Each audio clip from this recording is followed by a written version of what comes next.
The Tokyo International Pen Show is about fountain pens.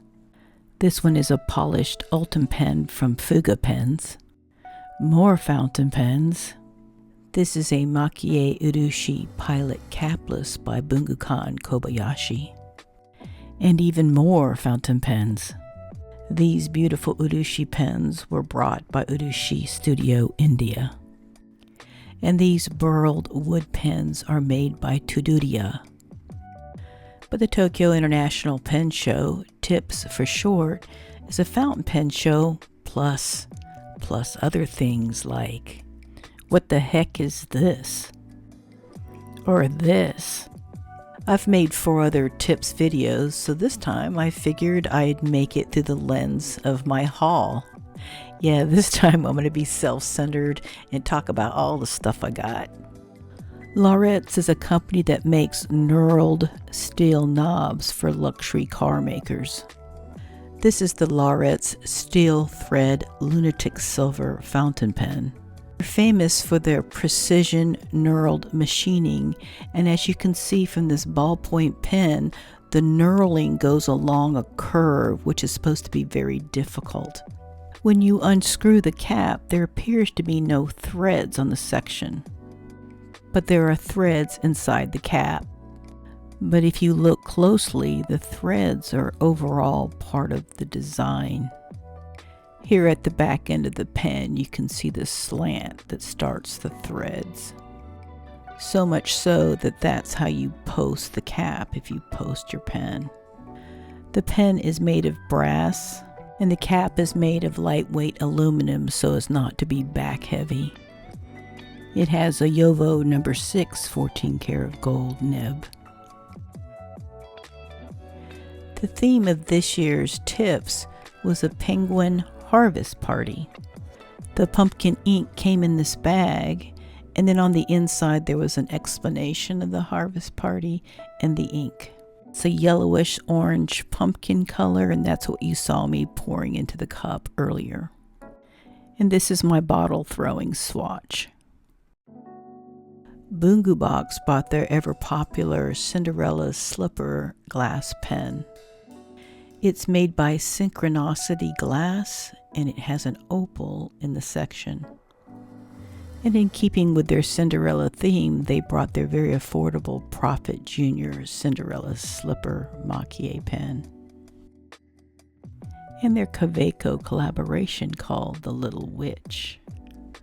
And they released their sparkly sailor confection called Princess Kaguya, which has sparkles and wrought in on the finial and a specialized nib. Okay, let's do some weird stuff. Pent or Penthouse brought these things called Hummingbirds. They have some grippy stuff on the inside of the little bottom part, and you basically put your converter in there, and it's a pretty tight fit. And then you stick it inside of your bottle of ink and draw up ink into your converter. They said it was pretty mess-free, and I got the one for Platinum and the one for the Con 70. I'm using this limited edition ink from Nagasawa called Nakahara, celebrating the life of Junichi Nakahara, the graphic artist. And the Hummingbird works pretty much well how it's like if you were to fill a pen through the nib. I'm not sure how this would be an advantage unless you're the kind of person that likes to fill straight into your converter. But it was fun. This being Japan, of course, there was just gobs of glass pens. These are from the very popular company Kawanishi. And these were by a German glass artist, and it was carried on the biscuit table. They were interesting because they're primary colors and the colored nibs. This is an inkwell that also holds your glass pen. Wanderlust by TSL carried these beautiful brightly colored glass pens from Hanabi glass. This one in particular glows under a black light. Another standout for unusual glass pens is Flameworks. They had standout colors and unusual shapes, like this dinosaur guy. I think that's a missed opportunity for me. I may need to go back and get them. He said his biggest customers are actual glass art collectors. This winged pen is pretty cool too. And then he had something called an ink muddler. That's this beautiful piece of glass here. And if you look closely, it has this flat, angled, unfinished, non-shiny side. Here I have a bottle of goji berry ink from Fuga Pens. I bought a bottle last year and it was so popular in my pen group I totally ran out of it. It's made out of like a half a kilo of goji berries. This ink muddler was made to like stir up glitter inks and things like that, but this goji berry ink had been sitting on the shelf for so long that all the little particles had kind of settled down to the bottom and needed to be stirred up. I tried to use the fat end of it, but the ink bottle was too full. I was going to overflow the ink bottle. But anyways, that flat end was made so that you can make little ink swatches. I kind of had to figure it out first, but it ended up making some pretty cool looking ink swatches. So yeah, glass ink muddler. Hello everybody, my name is John. I'm in the Tokyo Pen Show here in Japan, and it's a lovely show. It's fantastic. I love it. So if you're not here this year, please make it a date next year to come to the Tokyo Pen Show. See you. That was John from St. John's Pens in the UK. This was my 5th year as a volunteer at the Tokyo Pen Show, and every year they feed us. This is the bento or little box lunch we got, along with bottled green tea. Food is really important to the Japanese, and we had a different box lunch for each of the 3 days.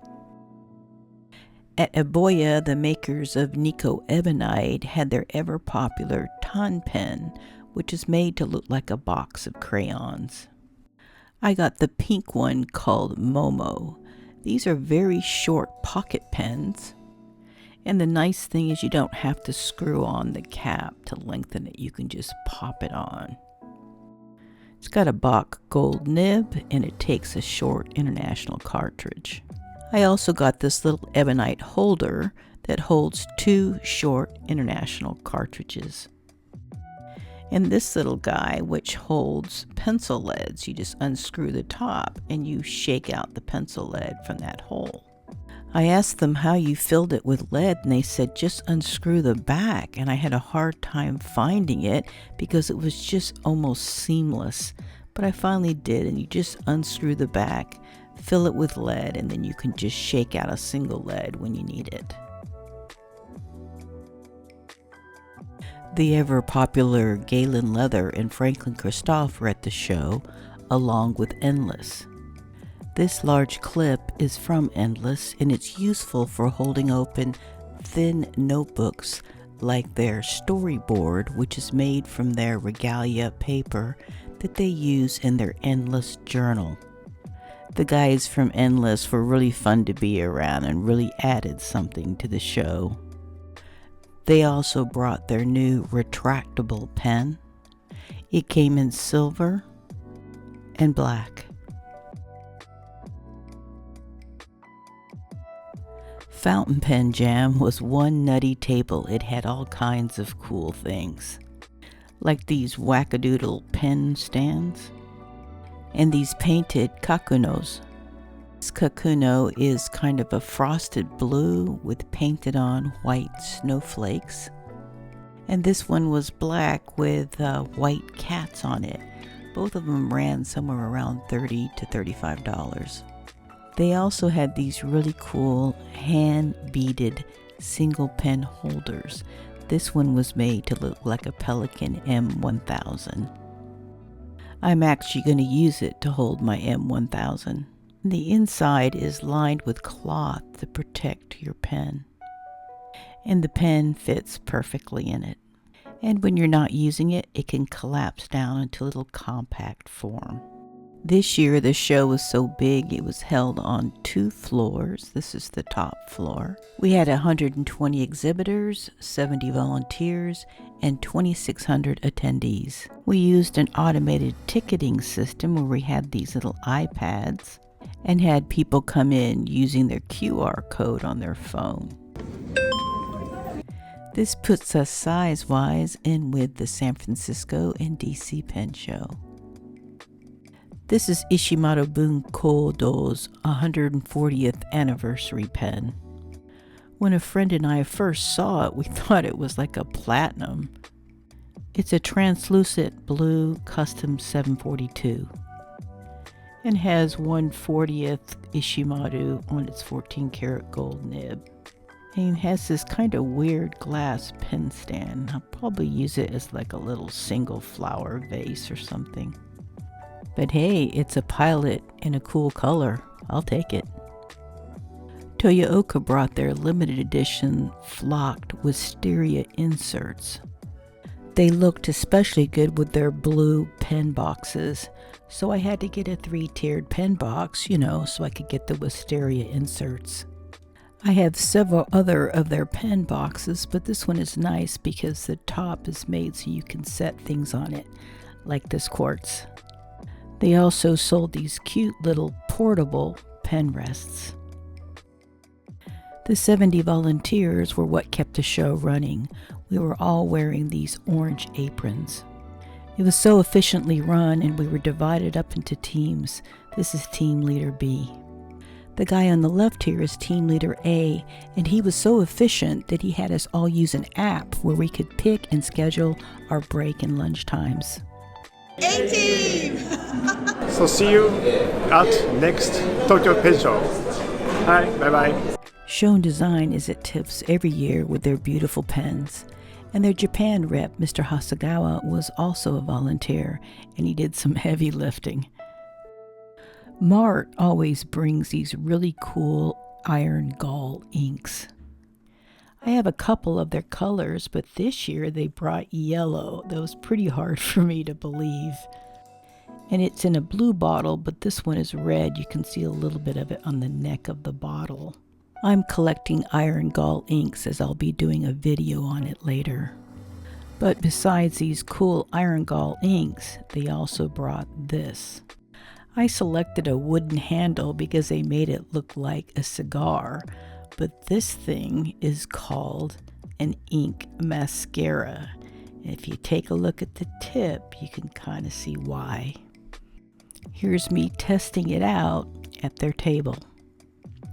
And you guessed it, it was made for the Inkanuma ladies. This is to make really cool, very consistent swatches. When I bought mine, he inserted the mascara tip into my handle and then had me show him how I would hold it. And from there, he adjusted it to my writing angle and then smoothed it out. It was really fun to play with, and this is where I really appreciate living in Japan. And you can tell I'm using an iron gall ink as the dried part is darker. Hi everyone, come to Tips and then come to Crete for stationery shopping. That was Constantine, and he's from Scotland and Crete, and he was a volunteer at Tips. He told me that Crete is like a stationery wonderland, that there's a stationery store like on every corner. He gave me this clay whistle from Crete, and depending on the level of water you soak it in, it changes the pitch of the whistle. But I just use it as a pen rest, and I'm definitely putting Crete on my bucket list. Many people come to Tips for vintage Japanese pens. To get these pens like the Pilot Murex and Mew, people go to Mr. Nikuda's table, but we just call him Mr. Pilot. He worked at Pilot for 40 years, but is now retired, but his table is the best table to go to for vintage Pilot pens, and here he is at the show with his son. The people at Shachihata, the ones that make those really pretty stamp pads, came up with two things that aren't for sale yet. First is this pen, and you mark up the masking tape you want to write on, and then you let it dry for a bit. Most masking tape is difficult to write with fountain pen ink, and here she's demonstrating that. But you can see it comes out much clearer on the masking tape that she used that little pen on. This next product is a stamp pad, and what it basically does is repel ink. So you just use your stamp and use it on this stamp pad, and then you let it dry. And she's showing here one that she already has dried that she had put a stamp on. And then when you brush fountain pen ink over it, it repels the ink and the design comes out. This is great for making your own ink swatch cards. These should be for sale in the near future from Shachihata. We had a bunch of seminars on both Saturday and Sunday. A very popular free class was this one here, where they teach you how to put together the preppy that you got. The absolute most elegant teacher we had was Ms. Kotani, and her class was to teach you how to write beautiful kanji. But by far the most popular was Bechori.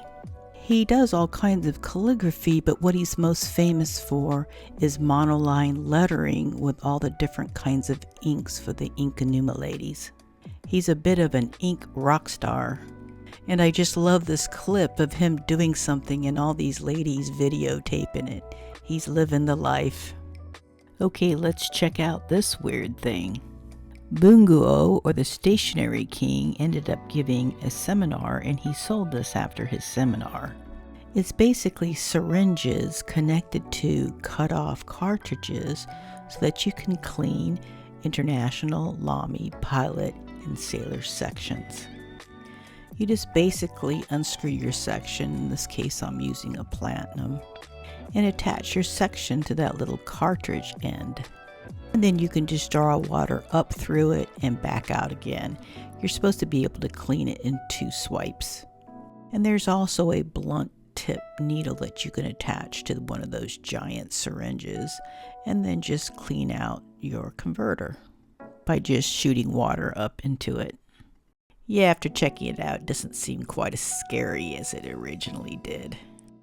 Gina from the Custom Nib Studio came to the show. It was really nice having both a woman Nib Meister and an American here. I think she enjoyed herself here in Japan. She got a custom grind from Mr. Nagahara, but then it ended up where there was this kind of strange situation where Mr. Nagahara was working on a pen on her machine, which led to this really cool clip of Gina, CY of Tokyo Station Pens, Mr. Nagahara, his son, and CY's apprentice. That's a lot of nib magic in one clip. And this is a pic of Mr. Nagahara's hands. Well, that about does it for my haul video, and I'll leave you with people saying welcome and goodbye. Bye! Come to the Tokyo Pen Show! ようこそ Welcome!